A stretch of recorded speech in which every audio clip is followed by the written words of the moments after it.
গ্রামের ঘটনাটি পিশাচকে নিয়ে। আশা করছি আপনাদের ভালো লাগবে। চলুন শুনে আসি। আসসালামু আলাইকুম রাসেল ভাই, আশা করি আপনি ভালো আছেন। আর আমি তাও জানি যে আপনি সবসময় ভালো হবেন। আমি কোনো কারণবশত আমার পরিচয়টা উল্লেখ করতে যাচ্ছি না, এর জন্য আমি ক্ষমা চেয়ে নিচ্ছি।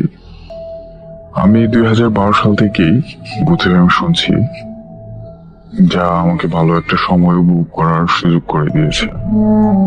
ভূতের এই ঘটনাগুলো খুবই চমৎকার, যা আমার কাছে অনেক ভালো লাগে। আর রাসেল ভাই, বিশেষ করে আপনাকে অনেক ধন্যবাদ যে আপনি শ্রোতাদের জন্য সর্বাধিক চেষ্টা করে যাচ্ছেন এবং বুথেভেমকে নতুন একটা রূপ দেওয়ার জন্য বুথ.কম, যা বর্তমানে আমরা শুনতেছি। বুথ.কম এরও প্রত্যেকটা এপিসোড খুবই ভালো হচ্ছে। রাসেল ভাই, আমি আর কথা না বাড়িয়ে আমি আমার ঘটনায় চলে যাচ্ছি। ঘটনাটি মূলত আমার আন্টির মুখ থেকে শোনা, আমার নানার সাথে ঘটে যাওয়া একটি সত্য ঘটনা। ঘটনাটি মূলত তখন 1948 থেকে 50 সাল হবে। আমার নানার বয়স ছিল তখন 25 থেকে 30। বয়স ছিল তাগড়া জোয়ান এবং খুবই সাহসী এবং পরিশ্রমী এবং শক্তিশালী। তো গ্রামের মানুষ তখনকার দিনে সপ্তাহে একদিন দূরের বাজারে হাট বসতো। তো তেমনকি একদিনের ঘটনা, উনি একদিন বাড়ি থেকে দুপুরবেলা রওনা দেয় যে বাজার সদাই করে ঘরে ফিরবে। তো বাজারে যাওয়ার পর ওনার বাজারের সমস্ত কাজ কর্ম শেষ করার পর উনি সন্ধ্যা হয়ে গেছে প্রায়। উনি তখন চিন্তা করে যে বন্ধুদের সাথে অনেকদিন দেখা হয় না, কথা হয় না, একটু চা আড্ডা দিয়ে শেষ করেই বাড়িতে যাওয়া যাবে। তো মূলত চায়ের দোকানে বন্ধুর সাথে আড্ডা দিতে দিতে রাত প্রায় 9টা বেজে গেছে। তখন উনি চিন্তা করে যে না, এখন তো আর আড্ডা দেওয়া যাবে না, এখন বাড়িতে যাওয়ার সময় হয়ে গেছে। তখন উনি বাজারের ব্যাগ ট্যাগ নিয়ে বাড়ির দিকে রওনা হয়। তো বলে রাখা ভালো যে রাসেল ভাই, ওনাদের বাড়ি থেকে বাজারের দূরত্ব ছিল 3 থেকে 4 কিলোমিটার দূরে। মূলত এখন বাড়ি যাওয়ার পথে রাস্তাঘাটে বর্ণনাটা একটু দিয়ে নেই। মূলত বাজারের পর কিছু সোজা রাস্তার পর কিছু গ্রামের রাস্তা, তারপর মূলত কিছু ধানের জমি, তারপরে কবরস্থান, তারপরে আবার কিছু ধানের জমি, তারপর হচ্ছে নানাদের বাড়ি। তো উনি বাড়ির দিকে রওনা দেয়। গ্রামের রাস্তা পেরিয়ে যখন উনি ধানের ফসলের জমি পা রাখে, তখন পর্যন্ত ভালোই ছিল। ফসলের জমিও 2-3টা জমি খুব সুন্দরভাবে পার হয়ে যায়। তখন উনি হঠাৎ করে একটা বাচ্চার চিৎকার শুনতে পায়। একদম নবজাতক শিশু সদ্য জন্ম নিলে যেরকম চিৎকার, ওই রকম চিৎকার আর কি। তো রাসেল ভাই, উনি মূলত উৎস খোঁজার চেষ্টা করে যে এই বাচ্চার কান্নার আওয়াজটা কোথা থেকে আসছে। তখন উনি আশেপাশের জমিতে ঘুরে ফিরে দেখে যে কোথাও নেই। তো হঠাৎ করে উনি সামনে চোখে পড়ে যে এই বাচ্চা মাত্র নাবিকাটা একটি বাচ্চা 2 জমির আইলের মাঝখানে ফেলে রেখে গেছে কেউ। তো উনি মূলত এই বাজারে ব্যাগ ট্যাগ রেখেই বাচ্চাটাকে তুলে নেওয়ার পর মূলত উনি বকাবকি করতে থাকে এরকম ভাবে যে তোরা বাচ্চাটাকে না পালতে পারলে জন্ম দিলি কেন, এরকম ভাবে বাচ্চাটার আহ, যে বাবা মা বা এরকম অর্থেই উনি গালিগালাজ করতে থাকে। তখন বাচ্চাটাকে নিয়ে উনি বাড়ির পথে হাঁটা শুরু করে, আর বকাবকি করতে করতে উনি হাঁটতে থাকে। তো রাসেল ভাই এতক্ষণ পর্যন্ত ভালো ছিল। তো এক সময় উনি একটু লক্ষ্য করে যে বাচ্চাটা আস্তে আস্তে একটু বড় হতে শুরু করে, ওনার কোলে থেকে একটু একটু বড় হতে শুরু করে, মাথা এবং পা দুই সাইড থেকেই প্রসারিত হতে থাকে। তো উনি ব্যাপারটা যখন আন্দাজ করতে পারে, তখন উনি বাচ্চাটাকে আরো শক্ত করে ঝাঁপিয়ে ধরে। তখন রাসেল ভাই এক পর্যায়ে উনি বুঝতে পারে যে এটা আসলে কোনো মানুষের বাচ্চা না, এটা অন্য কোনো কিছু, খারাপ বা শয়তান জিন টিন এরকম কিছু হবে।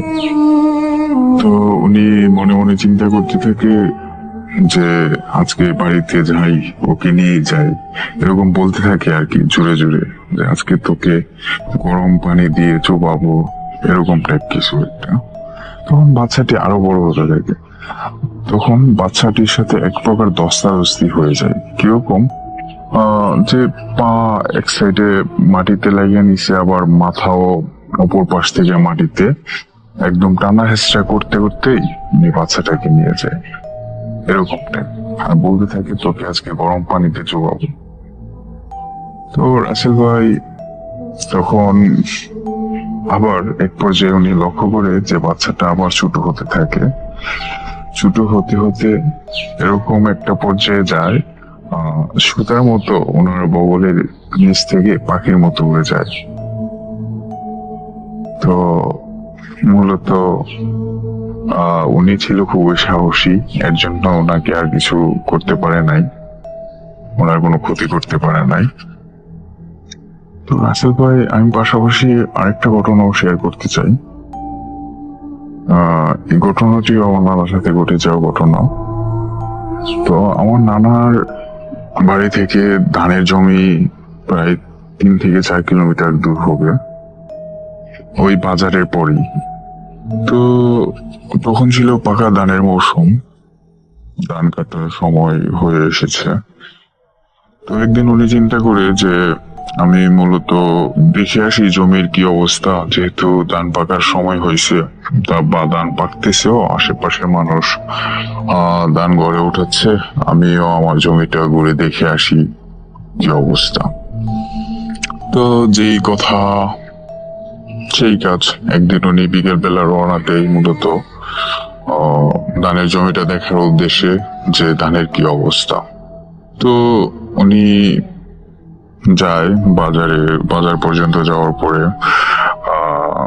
যখন ওনার বন্ধুদের সাথে দেখা হয় এবং চায়ের দোকানে আড্ডা দিতে থাকে, তখন ওনার বন্ধুরা বলে তোর জমি তো পেকে গেছে, ধান মাটিতে পড়ে গেছে, তোর জমিতেও তো খুব আর্জেন্ট বা ইমার্জেন্সি কিছু একটা মনে তুলতে হবে, এখন কি করবি? আচ্ছা ঠিক আছে, গিয়ে দেখি। তো উনি বাজার থেকে যাওয়ার পথে একটা কাস্তে কিনে নিয়ে যায় যে ধান কাটবে জমিতে। তো এরকম উদ্দেশ্যে আর কি মূলত।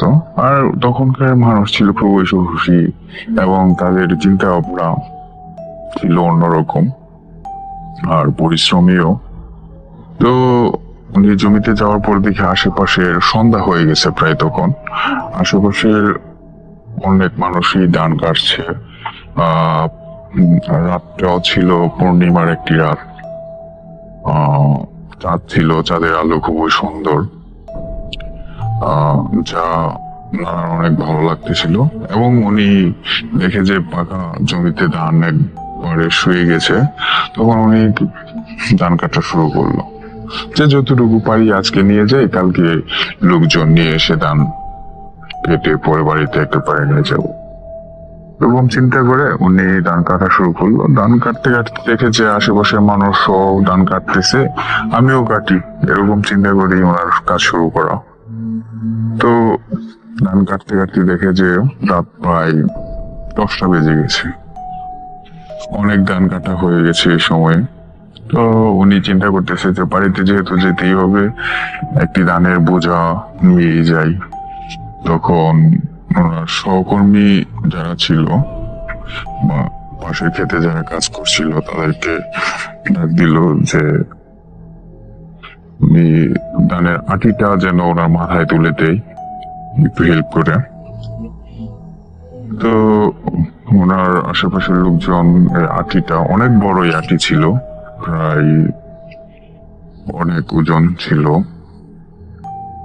তো আশেপাশের মানুষকে ডাক দেয়, হেল্প করে ওনার মাথায় তুলে দেয় বোঝাটা। তখন উনি এই বোঝা নিয়েই হাঁটতে শুরু করে বাড়ির দিকে রওনা দেয়। তো রাসেল ভাই উনি প্রায় 2 কিলোমিটার হাঁটার পর ওই যে ধানের জমি ওই বের হয়ে এবং কবরস্থান পার হয়ে যে আর বাড়িতে পৌঁছাইবে, ওই জমিতে এসে পড়ে। তখন উনি জমিতে পা রাখার পর হাঁটে আবার ওই সেম বাচ্চাটা যেখান থেকে উনি খুঁজে পেয়েছিল ওই জায়গা পর্যন্ত আসে, এবং আজ ছিল তার অন্য ঘটনা। আজকে ঘটনাটা এরকম ছিল যে উনি 2-3টা জমি পার হওয়ার পরেই মূলত একটা লাশ দেখতে পায় সামনে। লাশটির দূরত্ব 10 থেকে 12 ফিট এরকমই হবে, এবং 10 থেকে 12টা কালো কুচকুচে বিড়াল এই লাশটাকে নিয়ে আসছে, লাশটার সামনে বসে আসছে আর ওনার দিকে তাকিয়েছে। বিড়ালগুলোর চোখ ছিল প্রচন্ড লাল। তো রাসেল ভাই এই ঘটনা দেখার পর উনি তো থমকে যায়, একদম স্ট্রিক্টলি রাস্তায় দাঁড়িয়ে পড়ে এবং সামনে এগোয় না। উনি বিড়ালগুলোর দিকে তাকিয়ে আছে এবং ওই লাশটার দিকে তাকিয়ে আছে, আর বিড়ালগুলোও ওনার দিকে তাকিয়ে আছে। তখন ওনার শরীর প্রচন্ড ঘামতে শুরু করে। উনি এক পর্যায়ে দেখে যে বিড়ালগুলো লাশটাকে একটু একটু সামনে ঠেলে দিচ্ছে, ওনার দিকে ঠেলে দিচ্ছে, মানে গড়াইলে যেরকম এরকম ভাবে ওনার দিকে গড়িয়ে গড়িয়ে আনতে যাচ্ছে।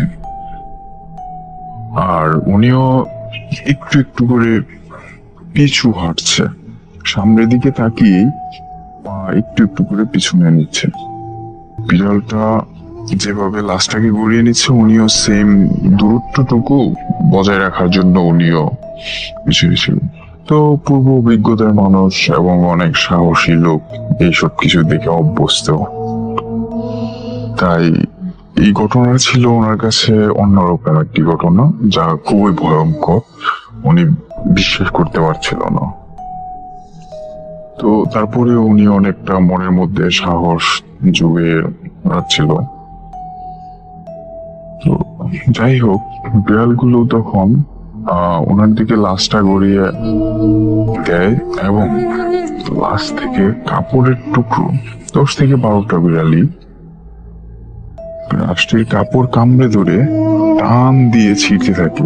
কাপড় ছিঁড়লে যেরকম শব্দ হয় রাসেল ভাই, ঠিক ওই রকম শব্দই লাশটা ছিঁড়ার পর এরকম শব্দই হচ্ছে।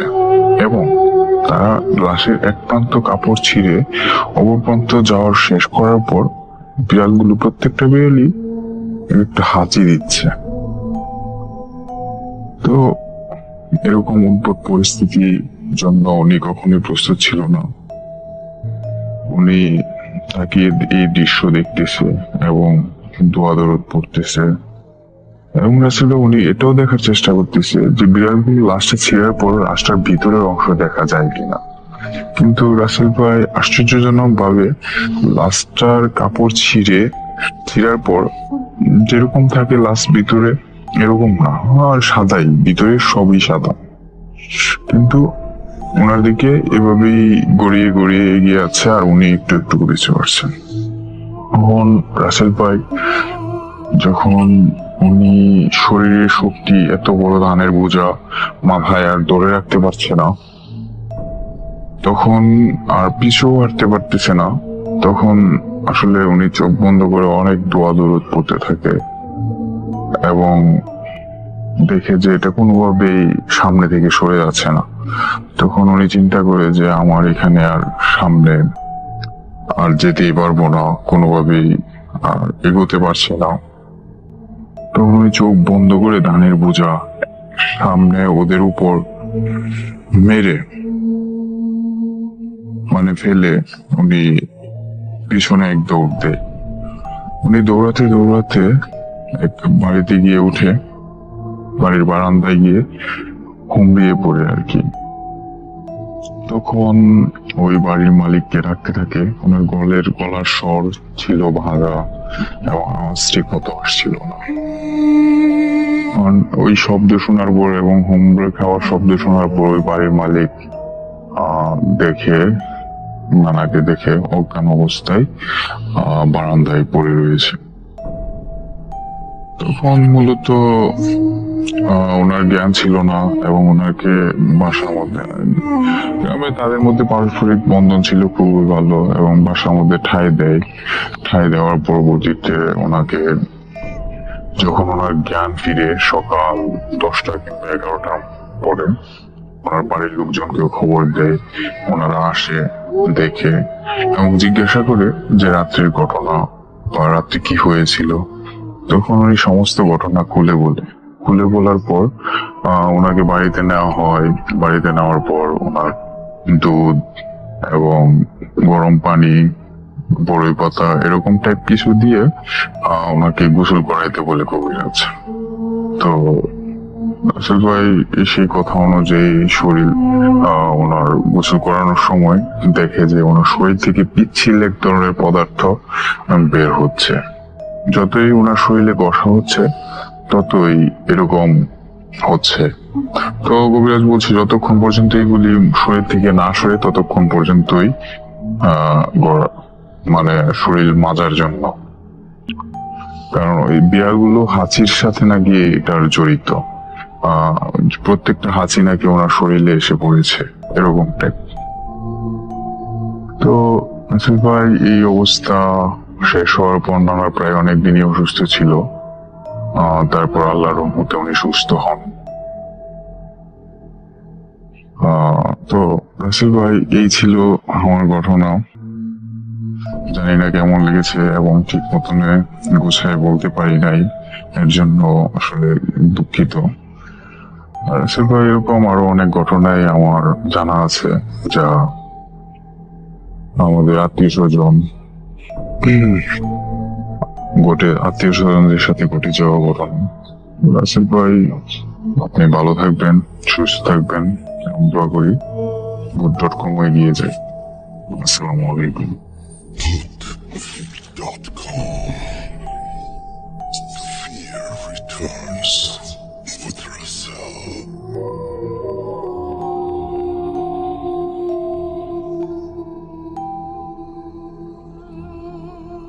ওই যে একটু আগে বলছিলাম যে আমি পুরো পৃথিবীকে জানতে চাই, তো গ্রামের পরে এবারে সরাসরি চলে যাবো কানাডায়। কানাডা থেকে আমাদের প্রচুর ঘটনা আসে, আমাদের ইউএসএ থেকেও মাঝখানে আসতো, এখন একটু কম আসছে। আমি বিশ্বাস করি যে সেখান থেকে আপনারা সবাই পাঠাবেন। মিডল ইস্ট থেকে রেগুলার পাই আমরা, মালদ্বীপ থেকে অনেকদিন ধরে পাচ্ছি না। মালদ্বীপ আমি জানি যে অনেকেই আসলে এই। এখন চলে যাব আমাদের পরবর্তী ঘটনায়, এবং এই ঘটনাটি কানাডার আমি শুরুতেই বলেছি। চলুন শুনে আসি ঘটনাটি।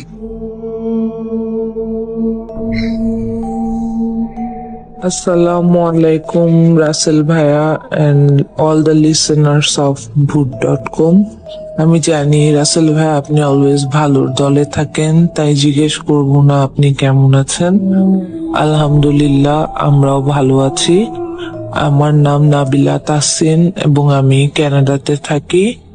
আমার অনেক ইচ্ছা আমি স্টুডিওতে গিয়ে আপনাদের সাথে ঘটনা শেয়ার করব, but the problem is I am out of Bangladesh right now, so এটা পসিবল হচ্ছে না। বাট আমার অনেক ইচ্ছা আছে যে আমি স্টুডিওতে গিয়ে রাসেল ভাইয়ের সামনে বসে ঘটনা শেয়ার করব। এনিওয়েজ, যাই হোক, আমি আমার ঘটনায় চলে যাচ্ছি। এই ঘটনাটা আমার একজন পরিচিত ভাইয়ার সাথে ঘটেছে। ওনার নাম আসলে আমি মেনশন করতে চাচ্ছি না, ওনাকে রাকিব ভাইয়া নামে মেনশন করছি। এন্ড এই স্টোরিটা ঘটে প্রায় আজ থেকে 7 থেকে 8 বছর আগে। তো এই ভাইয়া থাকতো চিটাগংয়ে। ওনার সাথে একটা মেয়ে রিলেশন হয় যে থাকতো ঢাকাতে। দিন দিন রিলেশনটা অনেক ডিপ হয়। মেয়েটা ভাইয়াকে অনেক লাভ করতো, ভাইয়াও লাভ করতো। ওইরকম চলতে থাকে। ভাইয়া ওই টাইমে স্টুডেন্ট ছিল। এক পর্যায়ে আপুটা ভাইয়াকে বিয়ে করার জন্য প্রেসার দিতে থাকে। এখন ভাইয়া আনএস্টাবলিশ ছিল, সো বেসিক্যালি ওনার ফ্যামিলি কখনোই এই বিয়েতে রাজি হবে না। And একটা আনএস্টাবলিশ ছেলেকে কেউ মেয়েও বিয়ে দিতে চাইবে না। তো এগুলা নিয়ে অলওয়েজ আপুটার সাথে ভাইয়ার অনেক ঝগড়া হতো। এক পর্যায়ে আপুটা ওনাকে বলে, ঠিক আছে আমরা বিয়ে করি, বাট আমার ফ্যামিলির কেউ জানবে না, তোমার ফ্যামিলির কাউকে আমরা বলবো না, এটা জাস্ট আমাদের দুজনের মধ্যে থাকবে। আমি জাস্ট তোমাকে পার্মানেন্টলি পেতে চাই।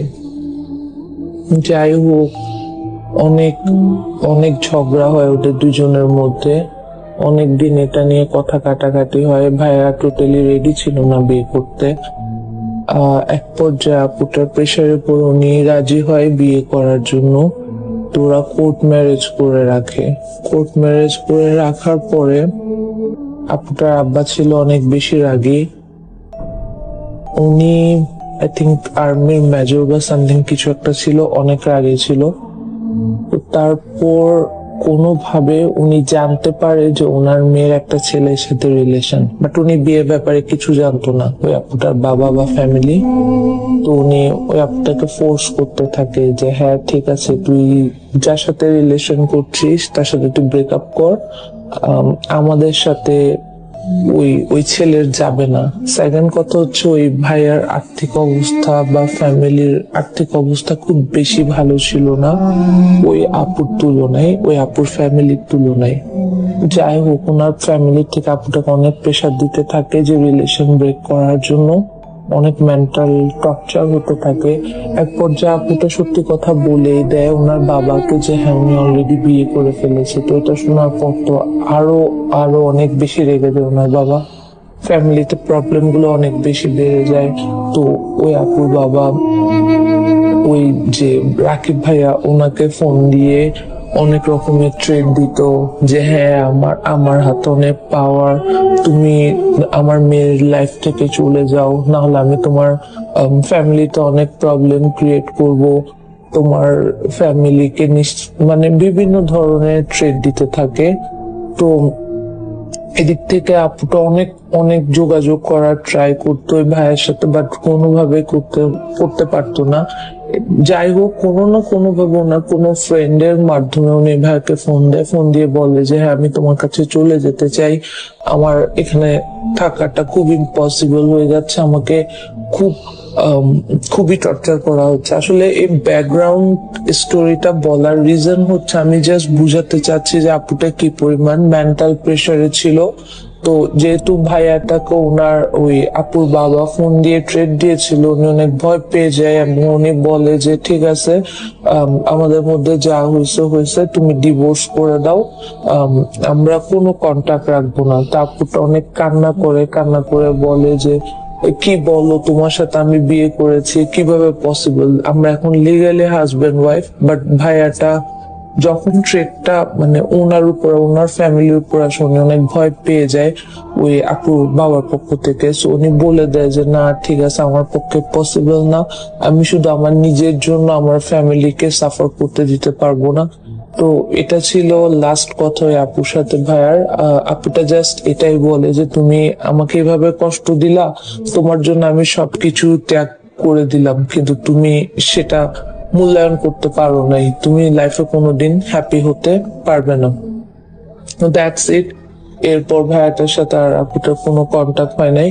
তো এর 1-2 দিন পর ওই ভাইয়ার কাছে ওই আপুর ফ্রেন্ড কল দিয়ে অনেক কান্নাকাটি করতেছিল। তো ভাইয়া জিজ্ঞেস করলো যে কি হয়েছে। তখন ওই আপুটার ফ্রেন্ড বলল যে আপুটা সুইসাইড করছে। উনি ওই আপনার ফ্যানের সাথে ওড়না ঝুলিয়ে মানে সুইসাইড করেছে। তো এটা শোনার পর ভাইয়া তো এটা বিলিভ করতে পারেনি।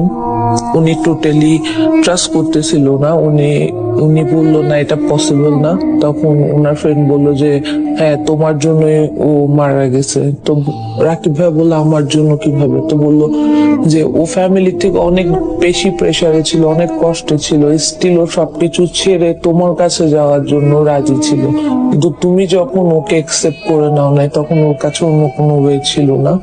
কারণ ওর ফ্যামিলিতে অলরেডি সবাই জানাজানি হয়ে গেছিল, খুব খারাপ একটা সিচুয়েশনের মধ্যে দিয়ে যাচ্ছিল। সো উনি সুইসাইড করে নেয় ওই আপুটা। এরপর থেকে আসলে প্রবলেম শুরু হতে থাকে ভাইয়াটার সাথে। ভাইয়া তো চিটাঙে থাকতো। এরপর উনি অনেক মেন্টালি ভেঙে পড়ে, নিজেকে অনেক বেশি মানে দোষ দিত যে হয়তো বোনার কারণে এটা হয়েছে। যাই হোক, কয়েকদিন ভালো যায়। এরপর থেকে ভাইয়াটা সব জায়গায় ওই আপুটাকে দেখতে পেত। উনি যখন ঘুমাতে যাচ্ছে মনে হতো ওনার সামনে দাঁড়িয়ে আছে, and ওনাকে বলছে যে হ্যাঁ ঠিক আছে আমার সাথে এরকম করলা, তুমি কোনোদিন হ্যাপি হতে পারবা না। উনি হয়তো বা খাওয়া দাওয়া করছে, যখন স্পেশালি এটা হতো যখন উনি একা থাকতো, উনার মনে হতো যে ওই আপুটা ওনার পিছনে দাঁড়িয়েছে। তো এভাবে উনি সব জায়গায় আপুটাকে দেখতে পেত। তো উনি দিন দিন খুব মেন্টালি ডিপ্রেস হয়ে যায়, মেন্টালি ভেঙে পড়ে যে ওনার সাথে এটা কি হচ্ছে। উনি কিন্তু অনেক বডি বিল্ডার একজন লোক ছিল। সো উনি ওয়েট লুজ করতে থাকে। তো ওনার ফ্যামিলির সবাই এটা নোটিস করে যে কি হচ্ছে। এখন ওনার ফ্যামিলির কেউ কিন্তু জানতো না যে ওনার এত কিছু হয়ে গিয়েছে। উনি লাস্টে মানে এটা টলারেট করতে না পেরে উনি সব জায়গায়, উনি ইভেন রাতে একা ঘুমাতে পারতো না। ওনার ছোট ভাই ছিল, ছোট ভাইয়ের সাথে উনি ঘুমাতো। ওনার ছোট ভাইকে বললো যে প্লিজ তুই আমার সাথে ঘুমা, আমি একা ঘুমাতে পারতাম না। ওনার মা নোটিস করে যে ওনার ছেলে অলওয়েজ কেমন জানি আতঙ্কিত থাকে। তো পরে ওই ভাইয়াকে আস্ক করলো যে তোমার কি সমস্যা বা কি হয়েছে। তো ভাইয়া ফার্স্টে বলতে চায় নাই। লাস্টে যখন ওনার কাছে এগুলো সহ্য হচ্ছিল না, দেন উনি ওনার মায়ের সাথে শেয়ার করে যা যা হয়েছে। তো ওনার মা শোনার পর তো মানে খুব ভয় পেয়ে যায়, এন্ড বলতে থাকে যে এত কিছু হয়ে গেল তুই আমাদেরকে বললি না। যাই হোক, তো এটা ওই ভাইয়া কিন্তু এটা অনেকদিন সাফার করে, প্রায় 2-2.5 মাসের মতো এটা সাফার করবে আপুটাকে দেখা সব জায়গায়। যে উনি হোয়াইট শাড়ি পরে আসতো আর উনি এটাই বলতো যে তুমি কোনোদিন হ্যাপি থাকতে পারবে না, ভাইয়াকে এটাই বলতো যে হ্যাপি থাকতে পারবে না। যাই হোক, তো এরপর ওরা একটা হুজুরের কাছে যায়। হুজুরের কাছে যাওয়ার পর কিছু রিচুয়ালস করে। ওগুলো আসলে আমি ডিপলি জানি না কি কি হয়। যেটাই হোক, আস্তে আস্তে ওই ভাইয়াটা ওই আপুটাকে দেখা বন্ধ হয়ে যায়, ওনাকে আর দেখতো না। যাই হোক, ওই ভাই এখন বিয়ে করেছে, বাট দ্য প্রবলেম ইজ উনি কখনো ওনার বুকে মানে কি বলবো লাভটা করতে পারেনি। স্টিল এখন উনি সংসার করছে, কিন্তু ওনার বউর সাথে অলওয়েজ ওনার অনেক ঝগড়া হয়। উনি অনেক অনেক মানে ইরিটেট ফিল করে যখন ওনার বউকে দেখে বা ওনার বউয়ের ম্যাটারে কোনো কথা হয়। ইভেন আমিও যদি আস্ক করি ভাই ভাবি কেমন আছে, উনি অনেক রেগে যায়। He was like don't ask me about her, মানে অনেক অনেক বিরক্ত ওনার ওয়াইফের উপর। সো আমি জানি না আসলে এটার সাথে ওই আপুটাকে সব জায়গায় দেখার রিলেশন আছে কিনা, but I still feel like যেহেতু আপুটা বলেছিল যে ওনাকে হ্যাপি থাকতে দিবে না, মেবি ওই কারণে এটা হচ্ছে। ওনার ওয়াইফের সাথে ওনার রিলেশনটা কখনোই নর্মাল হয়নি। যাই হোক, আমি জানি না এই স্টোরিটা তো ভয়ের কিনা, বাট আমার কাছে খুব ভয় লেগেছিল যখন আমি শুনেছিলাম লাইক আপনার পিছনে এভরিওয়্যার কেউ থাকছে, যখনই আপনি একা, যখনই অন্য কোথাও যাচ্ছেন আপনার মনে হচ্ছে পিছন পিছন কেউ আসছে। এবং যাকে আপনি এক টাইমে বিয়েও করেছিলেন, like she is like your dead wife, she is everywhere. আপনি যেখানে যাচ্ছেন, আপনি খাচ্ছেন, উনি আপনার পাশে বসে আছে, বা আপনি শুতে যাচ্ছেন, উনি আপনার পাশে বসে আছে। সো আমার কাছে অনেক ভয়ঙ্কর ছিল ব্যাপারটা। সো এটাই ছিল আমার ঘটনা। রাসেল ভাই যদি ভালো লাগে প্লিজ এটা টেলিকাস্ট করবেন, টেলিকাস্ট করলে আমি হ্যাপি হব। Thank you so much. সবাই সেফ থাকবেন প্লিজ, সবাই নিজের টেক কেয়ার করবেন। Thank you so much. ভূত.com দীর্ঘজীবী হোক। Welcome back. আপনাদের সবাইকে অনেক অনেক ধন্যবাদ এতক্ষণ পর্যন্ত আমাদের সাথে থাকার জন্য। অনেক অনেক শুভকামনা রইল।